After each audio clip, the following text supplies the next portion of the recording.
부활에는 두 가지가 있습니다. 첫 번째로는 2000년 전에 부활하신 예수 그리스도, 2000년 전에 부활하신 예수 그리스도, 역사적 사실, 히스토리컬 팩트로서의 부활입니다. 그래서 예수님 무덤가에 He is not here, He is risen. 그가 여기 계시지 않는다. 그는 부활하셨다라고 무덤에 기록되어 있습니다. 예수님의 부활은 구약성서에서부터 여러 번 예언되었고요. 그 예언대로 십자가에 죽으시고 예언대로 부활하셔서 하나님의 놀라운 구원의 섭리를 이루신 역사적 사실로서의 부활입니다. 그래서 기독교는 부활의 종교입니다. 다른 종교는 부활이 없습니다. 오직 기독교만 부활이 있고, 그래서 기독교인은 부활을 믿고 살아가는 신앙인입니다. 두 번째 부활은 미래에 일어날 부활입니다. 2000년 전에 일어나셨던 예수님의 부활처럼 앞으로 미래에 이루어질 부활입니다. 성경에 보면 죽었다가 살아난 사람이 몇 사람 있습니다. 나사로도 그랬고 야이로의 딸도 그렇고 그 다음에 세 사람이 죽었다가 살아났지만 이분들은 죽었다가 다시 살아났어도 이것을 부활이라고 하지 않습니다. 그 이유는 다시 죽었기 때문입니다. 사람이 죽었다가 다시 살아나는 것이 부활이 아니라 그들은 죽었기 때문에 그냥 죽은 것입니다. 예수님께서는 나는 부활이요 생명이니 나를 믿는 자는 영원히 죽지 아니하리라. 영원히 죽지 않는 것이 부활입니다. 미래의 부활은 저와 여러분이 다시 살아나서 부활해서 영원히 죽지 않는 생명을 가지는 것이 부활입니다. 한번 따라해 보세요. 하나님, 저는 부활할 줄 믿습니다. 아멘. 그래서 요한복음 24장 우리 너무 잘 외우죠? 한번 외워보겠습니다. 시작. 내가 진실로 진실로 너희에게 이르노니 내 말을 듣고 또 나 보내신 이를 믿는 자는 영생을 얻었고 심판이 이르지 아니하나니 사망에서 생명으로 옮겼느니라. 그리고 중요한 사실을 말씀합니다. 내가 진실로 진실로 너희에게 이르노니 내 말을 듣고 또 나 보내신 이를 믿는 자는 영생을 얻었고 심판에 이르지 아니하나니 사망에서 생명으로 옮겼느니라 말씀하시고 나서 또 한 번 내가 진실로 진실로 너희에게 이르노니 죽은 자들이 하나님의 아들의 음성을 들을 때가 오나니 곧 이때라. 듣는 자는 살아나리라. 이를 놀랍게 여기지 말라. 무덤 속에 있는 자가 다 그의 음성을 들을 때가 오나니.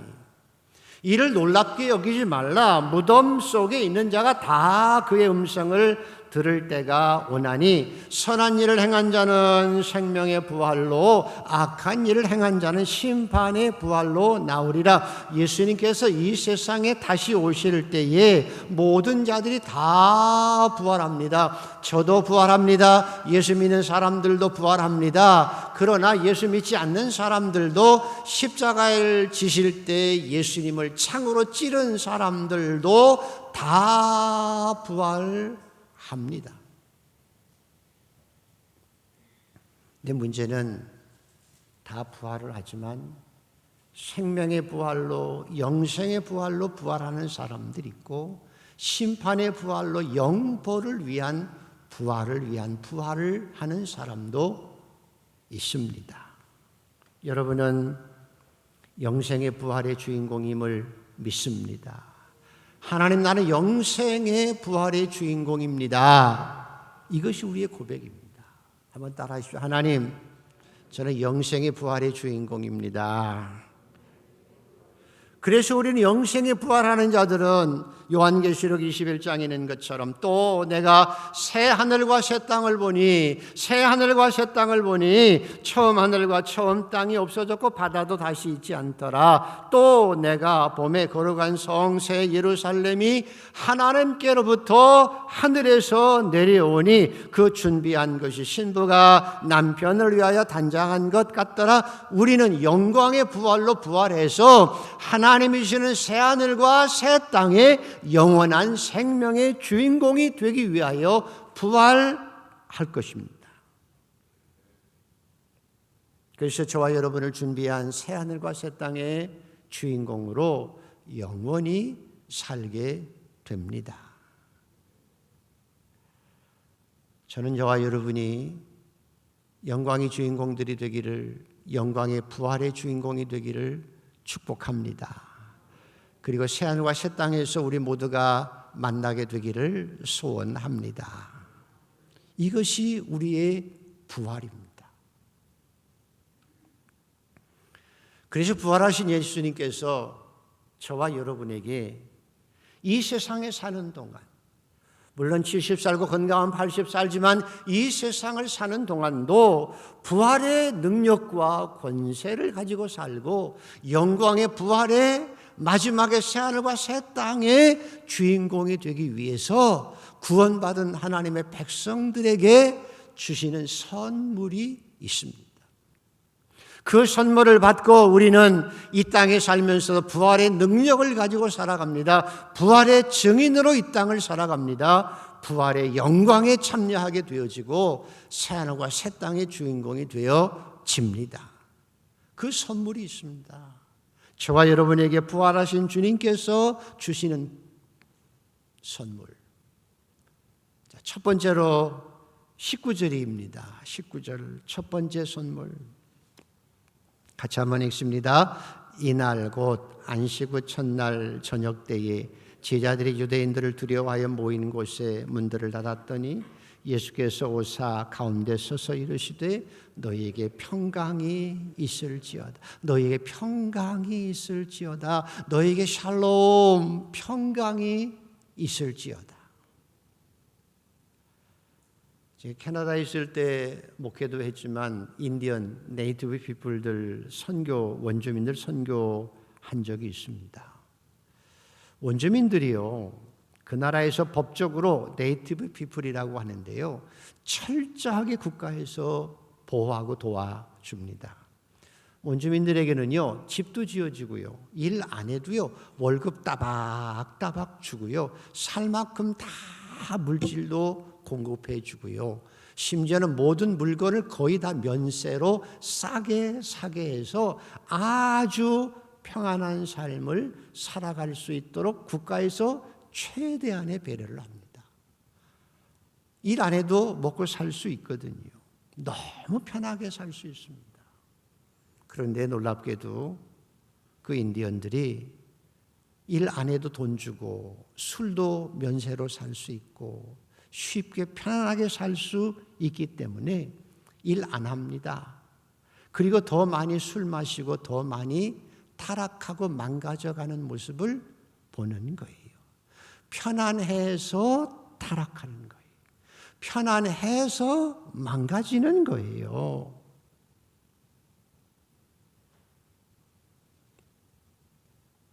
그래서 저희가 가서 예수 믿자고, 예수 믿게 해서 열심히 일하자고, 게으르지 말자고, 일하기 싫은 자는 먹기도 말라고 그랬는데 우리 열심히 일하자고, 그리고 정부 보조 받지 아니하고 내가 열심히 심어서 열심히 일해서 보람되게 내가 벌어서 먹고 살고 남는 것 좀 남도 주어가며 도와주며 살자고, 이렇게 복음을 전하고 그들에게 선교를 하곤 했습니다. 이 세상에 많은 사람들이 편안한 걸 추구하지요. 편안함, 그 편안함은 돈 주고 살 수 있습니다. 권력을 가지면 좀 더 편안하게 살아갈 수 있습니다. 그래서 사람들은 편안하게 살아가기 위해서 열심히 돈을 버는 거예요. 권력도 가지려고 하고 힘도 가지려고 열심히 노력합니다. 그런데 그 편안함이 하나님이 없는 평안함이면 타락의 빌미가 되고 소돔과 고모라처럼 타락의 빌미가 될 수 있는 거예요. 하나님께서 저와 여러분에게 주시기를 원하는 것은 편안함이 아니에요. 예수 믿으면 편안해진다고요? 하나님은 저와 여러분에게 편안함을 주기만을 원하지 않는 거예요. 물론 일부러 고생시키려고 하진 않지만 하나님께서 저와 여러분에게 주시는 것은 편안함이 아니라 샬롬, 평강을 주시기를 원하십니다.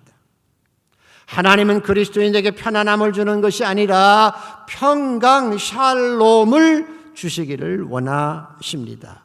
내가 너희에게 평안을 주노니 내가 너희에게 평안을 주노니 곧 나의 평안을 너희에게 주노라. 내가 주는 것은 세상이 주는 것과는 다른 평안을 평강을 너희에게 주노라. 내 평강을.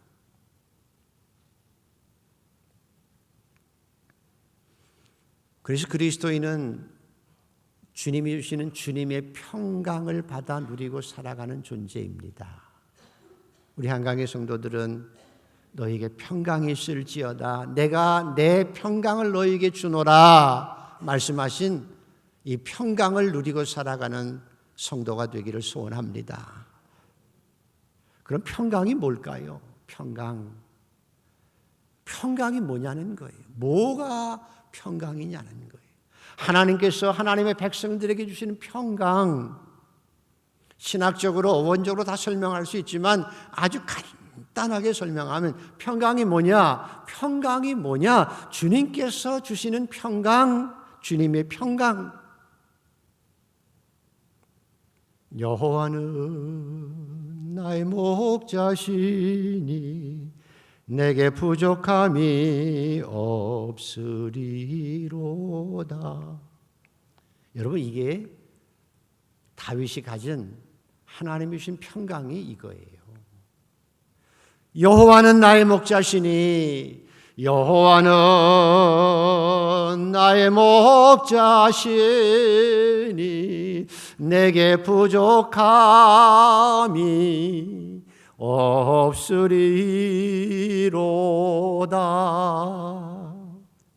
이게 평강이. 저와 여러분의 인생사를 살아가는 동안 푸른 초장을 걸어갈 때가 있어요. 잔디밭을 걸어가면서 너무 좋아서 정말 이것이 인생의 행복이구나 라고 고백하고 싶을 만큼 꿈결 같은 행복이 우리에게도 있어요. 푸른 초장이 있다니까요. 맑은 시냇물가가 우리에게 있어요. 그러나 인생살이는 푸른 초장 맑은 시냇물가만 있는 게 아니라 그런가 하면 사망의 음침한 골짜기도 있어요. 깊은 아픔 가운데서 가슴이 찢어질 만큼 고통스러운 사망의 음침한 골짜기도 있어요. 뿐만 아니라 나는 잘했는데도 원수들이 와서 내 뒤통수를 치고 원수들이 나를 죽이려고 하는 그 안타까운 현실도 우리에게 있는데, 중요한 것은 푸른 초장이든 맑은 시냇물가든 사망의 음침한 골짜기이든 원수들이 나를 박해하는 그 지경일지라도 그 원수의 목전에서 내게 상을 베푸시는 주님이 나와 함께 하시니 내 잔이 넘치나이다. 사망의 음침한 골짜기에서도 해를 두려워하지 아니하고 감사하며 찬양하며 살 수 있고, 원수들의 핍박 가운데서도 주님이 함께 하시니 내 잔이 넘치나이다 라고 고백하고 살 수 있는 게 평강이라는 거예요. 그래서 다윗이 고백하지요. 여호와는 나의 목자시니 내게 부족함이 없으리로다.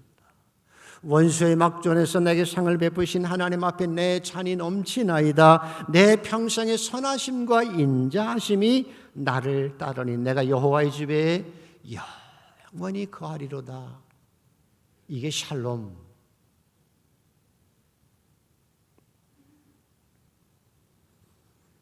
그래서 사도 바울과 실라가 예수님의 명령을 따라 빌립보에 가서 복음을 전하다가 귀신 들린 여자를 내쫓아주고 정상 만들어 주었는데 이익 못 챙긴다고 사람이 모함해서 매를 맞고 깊은 감옥에 빠지지요? 갇히잖아요. 그럼 원망할 수 있고 불평할 수 있어요.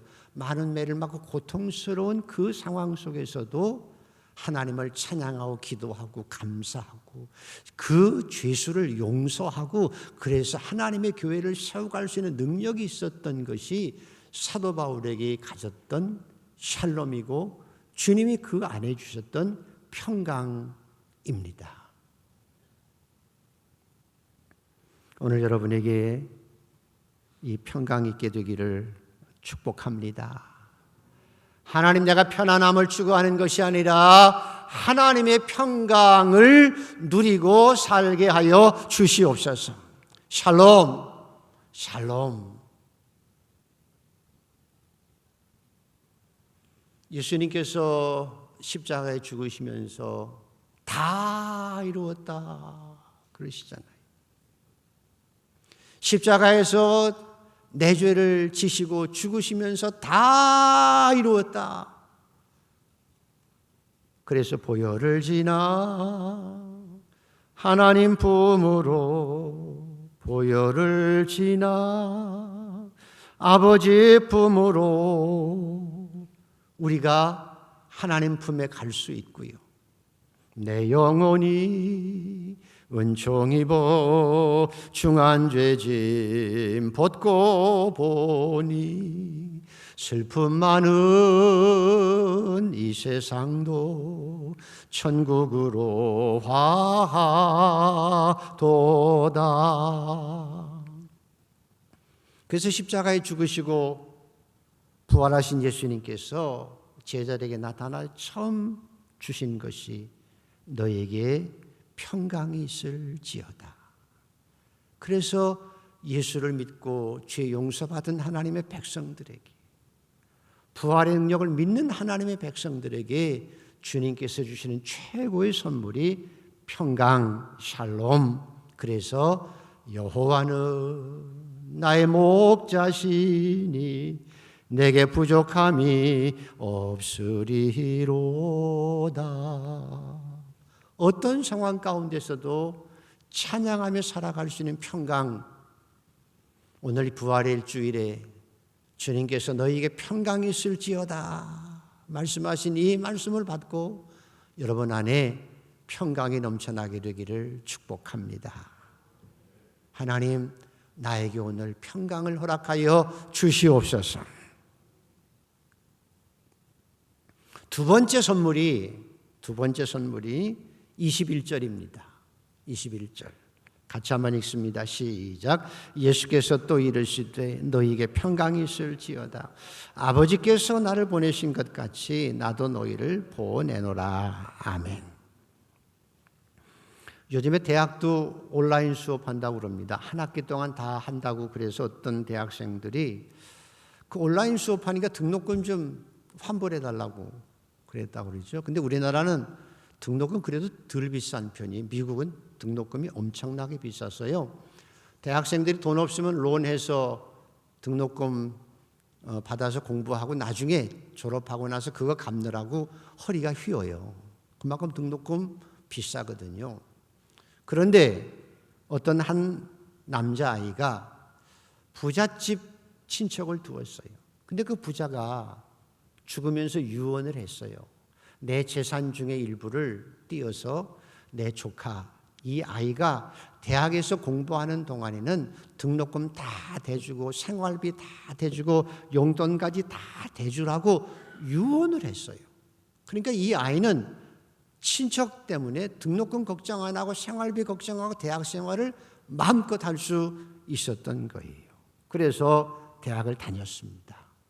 대학을 다니고 나서 등록금 걱정 없으니까 이 아이가 대학 다니는 동안은 다 주라고 유언했기 때문에 대학 졸업하고 박사학위까지 다 하고 나서 또다시 대학에 들어가서 또 공부하는 거예요. 아무 걱정 없으니까. 몇 년이나 이렇게 대학에서 살았을 것 같아요, 여러분? 무려 63세까지. 63세까지. 대학 졸업하고 또 대학 들어가서. 왜? 걱정 없으니까 또 대학 들어가서. 그래서 63세까지 공부만 하다가 63세가 된 사람이 있었다는 거예요. 어때요, 여러분? 여러분도 그러고 싶어요? 여러분 자식이 그렇게 되길 원해요? 남은 늘보처럼 대학 안에서만 63세까지 공부만 하다가 63세가 된 거예요. 안타깝고 속상하지요. 근데 사도 바울의 생애를 보세요. 어려움이 있었지만 내가 선한 싸움 싸우고 달려갈 길 마치고 믿음 지켰으니, 내가 선한 싸움 싸우고 내 인생을 살아가면서 내가 선한 싸움 살리고 달려갈 길을 마치고 믿음을 지켰으니 이제 나에게 의의 면류관만 남았다라고 고백하는 사도 바울의 고백과, 생활비 준다고 등록금 준다고 63세까지 대학에서 공부하는 사람과 내가 선한 싸움 싸고 달려갈 길 마치고 믿음 지켰으니 이제 나에게 의의 면류관만 남아도 고백하는 사도 바울의 생애를 보면, 왜 하나님께서 너희에게 평강이 있을지어다 아버지께서 나를 보내신 것 같이 나도 너희를 보내노니, 왜 제자들에게 이 땅에 살면서 예수님처럼 복음 전하는 삶을 살아가라고 사명을 주셨는가라는 거예요. 그 이유는 우리 자녀들도 여러분 나무늘보처럼 캥거루 새끼처럼 엄마 품에서 아버지 품에서 온실 속에서 우리 자녀들이 맨날 먹고 마시면 나무 들모처럼 뒹굴고 살기를 원하는 부모가 하나도 없지요. 세상이 어렵지만 나가서 부딪혀도 보고 아르바이트도 하고 뭔가 강해져서 열심히 공부하고 열심히 노력해서 힘있게 다른 사람도 도우며 선한 일을 행하며 살아가기를 우리가 원하시듯이, 그리고 박수 쳐주고 싶듯이, 하나님께서 저와 여러분에게 영생 얻은 하나님의 백성으로 가만히 땅에서 편안하게 살아가기를 원하는 것이 아니라 하늘에서 상급을 주시기 원하시는 거예요. 의의 면류관을 받아 쓰기를 원하시는 거예요. 내가 심어서 30배, 60배, 100배 거두며 결실하며 기쁨으로 살기를 원하시고, 새하늘과 새 땅에 왔을 때에 뭐하고 왔느냐? 나무늘보처럼 놀다 편안하게 살다만 왔습니다 라고 하는 것이 아니라 하나님을 위해서 충성되게 살았습니다. 선한 영향력 끼치고 살았습니다. 30배, 60배, 100배 결실을 맺고 살았습니다. 그래, 착하고 충성된 종아, 주인의 즐거움에 참여하라. 의의 면류관을 저와 여러분에게 주시기를 원하시는 거예요.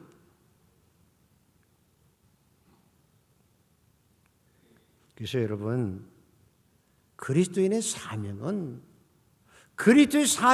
부담되기 위해서 주신 게 아니에요. 그리스도의 사명은 우리의 허리를 휘게 만들려고 주신 게 아니라니까요. 그 사명은 저와 여러분이 열심히 살고 보람되게 살고 열매 맺고 살고 나중에 하나님 앞에 상급받는 자로 착하고 충성된 종이라고 칭찬받는 그 면류관을 주시기 위해서 우리에게 사명을 주신 거예요. 믿으시면 아멘. 그래서 사명은 복이에요. 제가 목사가 된 것이 때로 힘들긴 하지만 복이지요. 제 하루하루의 삶이 목회가 하나님 앞에 나중에 상급이 되고 면류관이 될 줄 내가 믿기 때문에 복이에요. 고생해도 복이에요. 여러분이 교회 직분자들도 복이에요. 열심히 충성하고 노력하고 때로는 단내가 날 만큼 힘들지만 나중에 그것이 쌓여서 하나님의 나라의 상급이 되고 착하고 충성된 종이고 의의 면류관을 받는 축복이 되어지는 거예요. 그래서 사명은 축복이.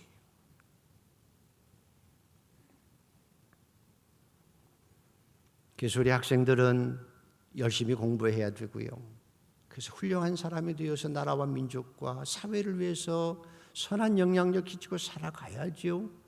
그리스도인들이 세상에서 살면서 회사에서 열심히 일을 해야죠. 남들보다 열심히 노력하고 살아서 상무도 되고 사장도 되어서 선한 이 땅의 문화를 만들어 가는데 일조해야 되지요. 이게 사명이에요. 저와 여러분의 영적인 사명도 있어요. 하나님 앞에 영과 진리로 예비하는 사명, 교회에서 기도하는 사명, 코로나를 위해서 기도하는 사명, 그리고 봉사하는 사명. 그 사명을 따라 하나님께서 여러분에게 상급을 주시고 착하고 충성된 종이라고 인정받고 새하늘과 새 땅에 복된 자로 세워주실 줄 믿습니다. 그래서 너희에게 평강이 있을지어다 말씀하시고 내가 너희를 보내노라 사명을 주신 것 잘 감당해서 이 땅에 살면서 더 충성되게 살고 나중에 상급받는 자로 설 수 있는 저와 여러분 되기를 소원합니다.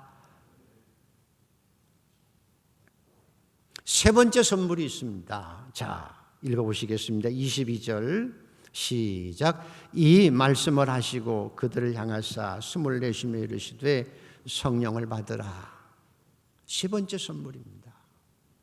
부활하신 예수님께서 우리에게 준 세 번째 선물, 그들을 향해서 숨을 내쉬며 이르시되 성령을 받아라. 탈무드에 보면 재미있는 얘기가 나오는데요. 한 며느리가 집안에서 미움을 받아가지고 집안에서 쫓겨나게 됐습니다. 옛날엔 뭐 며느리 쫓아나는 게 능사였어요. 뭐 성경에 보면 그래서 쫓겨나게 됐는데, 그래서 시어머니가 며느리를 향해서 한 가지 자비를 베풀어 줍니다. 얘야, 네가 비록 쫓겨나긴 하겠지만 우리 집안에서 가장 좋은 것 한 가지는, 네가 원하는 것 한 가지는 가지고 나가게 해주겠다. 그러니까 며느리가 어머니 고맙습니다. 이제 제가 나가겠습니다. 뭘 가지고 나가련? 그랬더니 며느리가 하는 말, 어머니 제가요 집안에 있는 물건도 아무것도 아니고요 제 남편만 데리고 나가겠습니다. 그랬대지요. 남편이면 되는 거지요. 남편이면 되는 거예요. 남편 하나면 돼요. 여기 우리 아내 되신 분들 남편 한 분이면 되죠? 아닌가요? 아니, 왜 대답이 없어요? 남편 한 분이면 되죠? 좀 크게 대답 좀 해봐요. 그랬다는 거예요. 예수님의 제자들도요, 예수님께서 부활하시기 전과 부활 후가 달라요. 부활 전에는 3년 동안 제자 훈련 받고 기적도 체험하고 능력도 체험하고 오병의 기적도 체험하고 하나님의 말씀을 다 들었어도 내가 죽을지언정 주를 따라가겠습니다 작정을 하고 다짐을 했어도 예수님께서 십자가에 달려 돌아가실 때 도망가고 부인하고 도망가고 말았습니다. 그리고 부활한다고 수없이 얘기했지만 막상 예수님께 십자가에 돌아가시고 나서는 죽음이 두려워서, 죽는 게 두려워서 문을 꽁꽁 잠그고 집안에 숨어 있었던 것이 제자들이에요.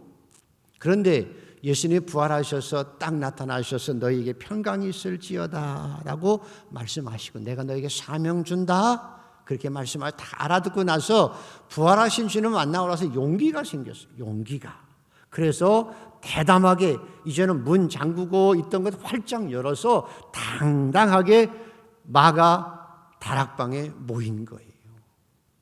500명이 주님의 부활을 봤지만 그 중에서 120명이 끝까지 예수님이 마지막 말씀, 너희가 아버지의 약속한 성령을 기다리라고 하는 말씀을 믿고 성령을 기다리는 마음으로 죽기로 무릅쓰고 기도했어요. 열흘 만에 마가 다락방에 성령이 충만하게 임하셨을 때에 그 성령의 충만함을 체험하고 난 제자들이 완전히 바뀌지요. 두려워 떨던 제자들이 완전히 바뀌어가지고 내가 누구를 두려워하랴 라고 외치고 나서 이스라엘 사람들아 내 말을 들으라 그렇게 선언하고 하나님께서 예수님을 사망의 고통에서 풀어내셨으니 그가 사망에 매여 있을 수 없음이라. 이 예수를 하나님이 살리신지라 우리가 이 일의 증인이다 라고 나서서 복음을 전하고, 하루에 수천 명씩 회개하고 돌아서며 용기 있게 성령의 충만한 가운데 담대하게 복음 외치고 찬양하며 감사하며 세상이 감당할 수 없는 능력자들로 이 세상을 살았고, 핍박 가운데서도 믿음을 지키고 결국은 로마를 뒤집어서 기독교 국가로 만들었던 능력의 역사가 성령의 충만함에서 있었던 거예요.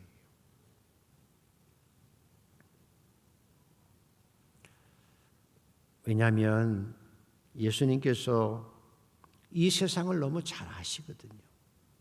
얼마나 세상이 뒤집어지고 엎어지고 간에 붙었다 쓸개 붙었다 뒤통수 치고 얼마나 자기 이익을 위해서 사람까지 죽이는 이런 세상을 주님이 아세요.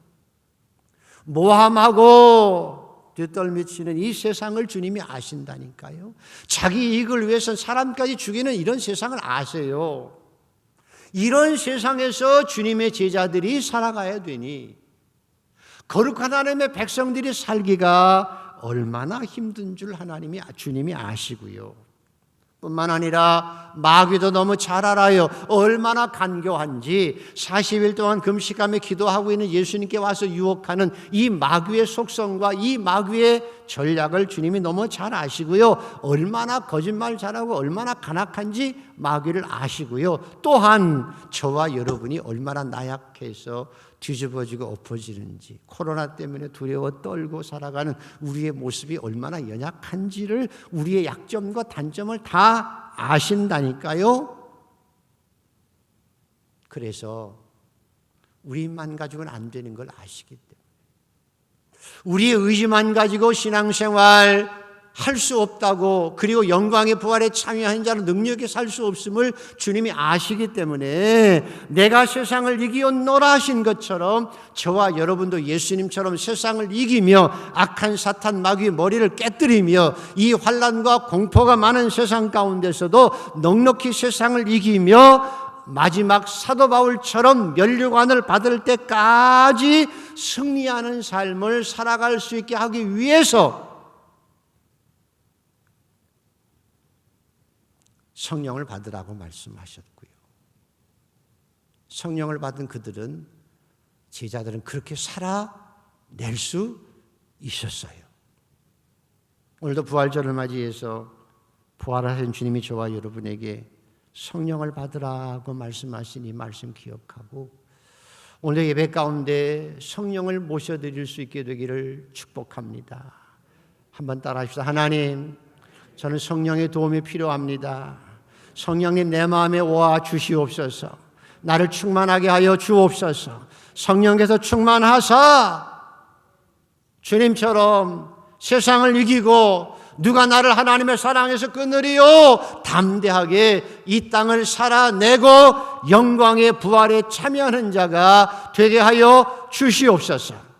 능력 있는 부활의 증인이 되게 하여 주시옵소서.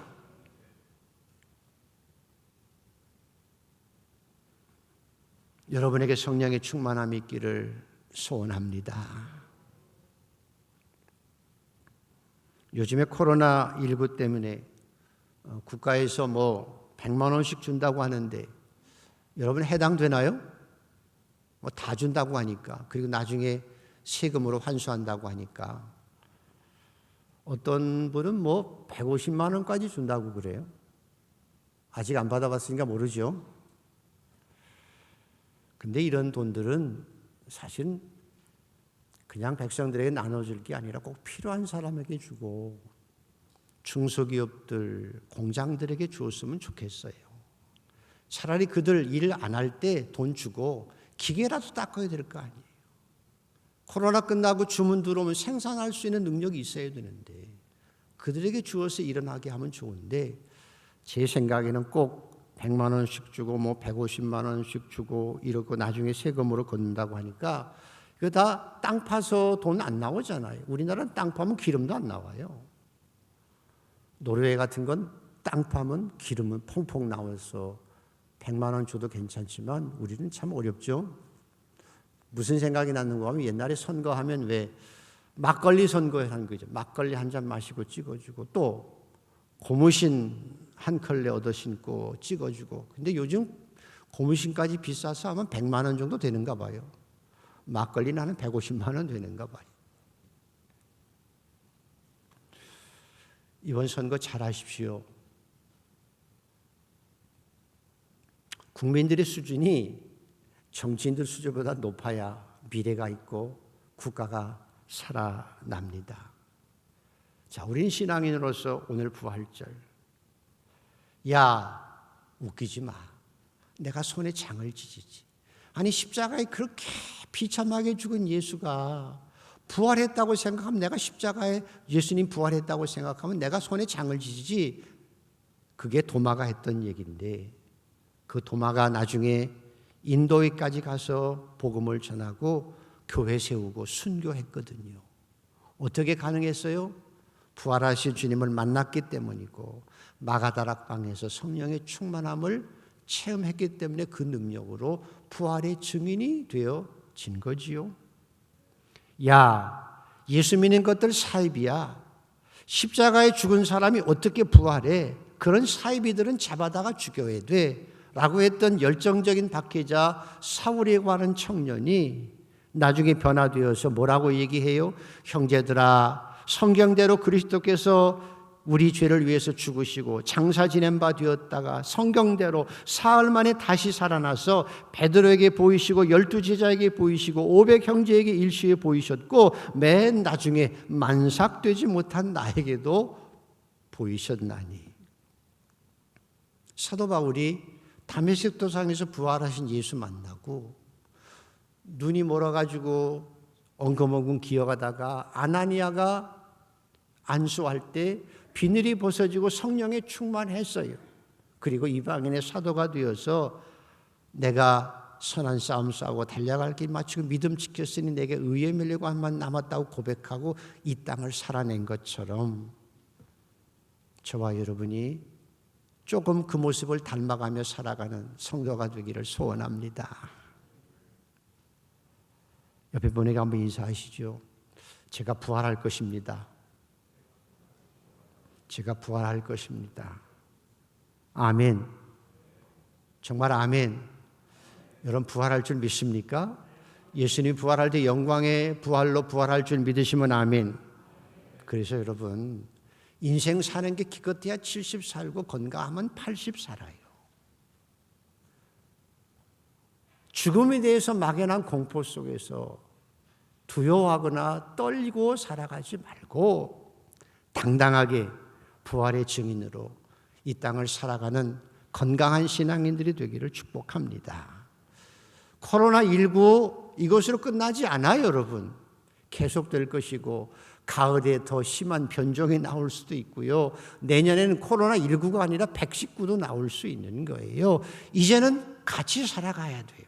두려워서 떨면서 피할 것이 아니라 내가 면역을 키우고 건강하게 살고 이기고 극복하고 살아가야 되고요. 같이 살아가야 되는 거예요. 막연한 두려움과 공포 속에 살아가지 말고 우리는 부활의 증인으로 감사하며 찬양하며 죽음 앞에서도 찬양하며 살아가는 부활의 증인들이 되기를 축복합니다. 이번 기회에 사회를 더 배려하고 남을 배려하는 것 우리가 배워야 하고 더 열심히 해야 되지만 사실은 하나님의 자녀로서 하나님을 배려하고 하나님의 백성답게 살아가는 것도 더 중요해요. 예배가 사명이고 기도가 사명이고 충성이 사명이고 그걸 따라 살아갈 때 저와 여러분에게 상급 있게 되어질 줄 믿습니다. 부활하신 예수님을 축하합니다. 여러분이 영원한 영생의 부활이 되기를 축복합니다. 새 하늘과 새 땅에서 만나는 저와 여러분 되기를 소원합니다. 주님이 우리에게 주신 소망, 우리에게 주신 선물, 그걸 가지고 우리도 주님처럼 부활의 증인으로 살아가기를 원하시는 거예요. 샬롬, 여호와는 나의 목자시니 내게 부족함이 없다는 이 신앙 고백, 날마다 그렇게 살아가는 샬롬이 오늘 여러분에게 충만하게 되기를 소원합니다. 하나님 제게 샬롬을 허락하여 주시옵소서. 사명입니다. 여러분의 상급 주시기 위해서 의의 멸류관 주시기에 사명 주신 것 충성스럽게 사명을 감당해서 나중에 착하고 충성된 종으로 멸류관 받는 한강의 성도들 되기를 축복합니다. 그리고 우리 힘만 가지고 신앙생활 할 수 없어요. 우리 의지만 가지고 안 된다니까요. 내 능력 가지고 안 돼요. 오늘도 찬양할 때, 기도할 때 여러분 마음에 성령이 충만하게 임하시기를 축복합니다. 하나님 성령이 충만하게 임재하여 주옵소서. 그분과 함께 찬양하며 감사하며 이 땅을 살아내는 저와 여러분 부활의 증인들이 되기를 축복합니다.